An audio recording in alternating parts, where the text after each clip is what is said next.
R.J. Donovan Correctional Facility in San Diego is at the center of a legal battle that would force the prison to address allegations of staff misconduct. This comes after decades of claims that staff abused and neglected incarcerated people with disabilities.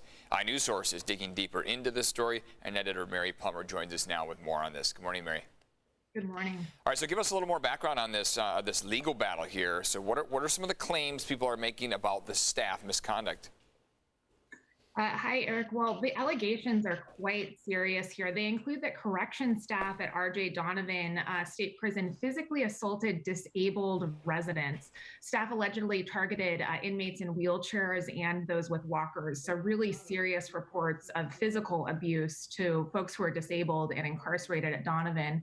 As my colleague Sophia Mejias Pasco reports on this story, there are also allegations that inmates were denied medical care and that inmates who reported problems were retaliated against. On top of all of that, reports have shown that corrections department officials often fail to properly investigate these type of claims. And Eric, we've talked about issues at Donovan before. There's quite a long history here.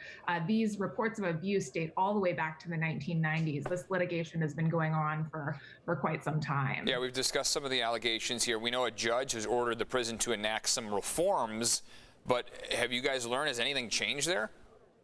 So in terms of what's going on with that, a remedial plan was put in place back in September of 2020. It forced Donovan to make groundbreaking changes, including increased video surveillance, higher staffing levels, and here's the big one, body cams for all corrections officers who interact with disabled inmates.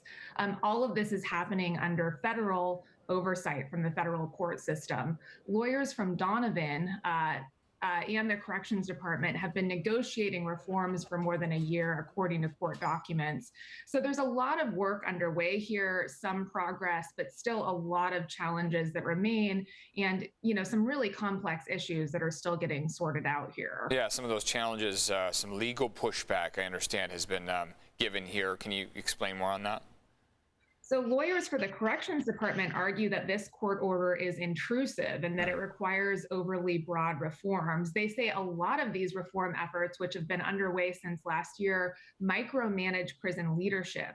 They also say there's a lot of overlap between this legal battle and efforts at the prison that are already underway to try and fix some of these problems. Okay, I know this has been an ongoing issue, ongoing investigations. So any idea what's going to happen next year, what we can expect? A final version of this remedial plan that we've been talking about is expected to be filed in court sometime later this month. We're keeping an eye on developments there. Attorneys representing inmates responded to the California Corrections Department appeal. They argue they have no legal basis for rolling back the court order and that the court order has helped improve life for disabled inmates at Donovan.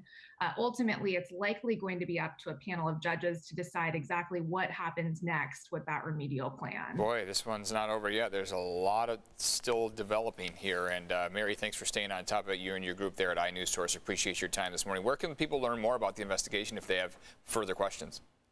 Our website is iNewsSource.org. We've done a ton of reporting on Donovan, and we'll be keeping you posted on updates, Eric. Thank you. Sounds good. Thanks again, Mary, for your time.